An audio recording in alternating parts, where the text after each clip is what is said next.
انہوں نے کہا نہیں میرے والد کا اصرار تھا اس لیے آیا ہوں، تم حسن بصری سے اجازت لے لو۔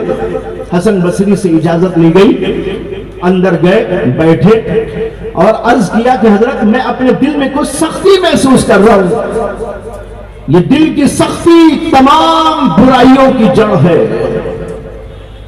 نماز میں دل نہیں لگتا، اللہ کی طرف دھیان نہیں جاتا اور رونا نہیں آتا، ذکر میں مزہ نہیں آتا، نماز کے اندر دل نہیں لگتا، خوشی اور خضوع پیدا نہیں ہوتا۔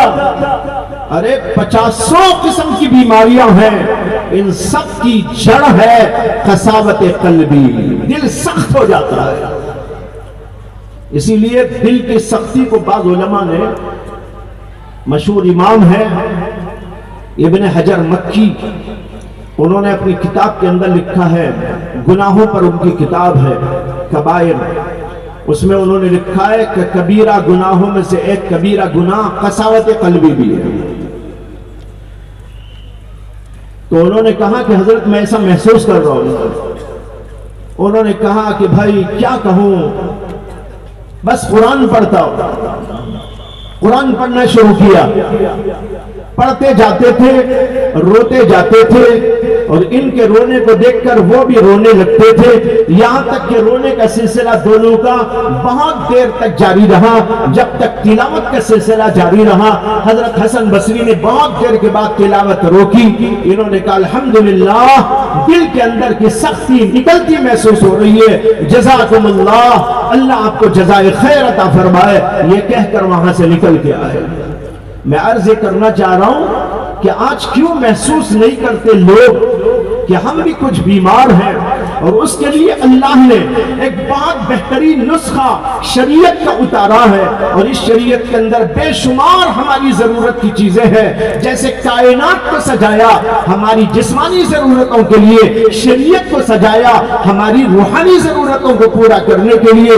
اس کے اندر نماز ہے، اس کے اندر ذکر ہے، اس کے اندر معرفت ہے، اس کے اندر تعلق مع اللہ ہے، اس کے اندر انابت اور خشوع ہے، اس کے اندر اللہ سے تعلق ہے، اس کے اندر اللہ کی معرفت ہے، اللہ کی محبت ہے۔ یہ ساری چیزیں شریعت کے اندر رکھی ہوئی ہے، اور یہ ساری چیزیں جب دل کے اندر داخل ہوتی ہے تو دل کی کایا پلٹ کر کے رکھ دیتی ہے۔ لیکن آج ہم کو اس کا احساس نہیں۔ بھائیو بزرگوں، بات لمبی ہو گئی، بتانا یہ ہے وقت کی قلت بھی ہے، اور مجھے ایک اور اجلاس میں بھی جا کر خطاب کرنا ہے، اور حضرت مولانا طلحہ صاحب زیدہ مجدہم خلیفہ حضرت مولانا پیر ذوالفقار صاحب دامت برکاتہم یہاں تشریف فرما ہے، ان کا بھی خطاب ہونا ہے۔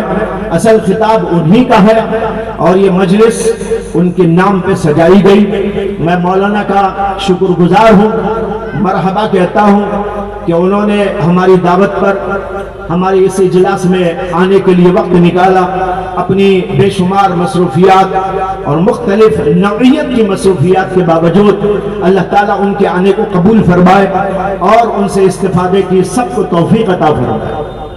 تو بھائیو، عرض کرنا ہے، یہ شریعت جو اللہ نے اتاری، یہ ہماری روحوں کا سامان ہے۔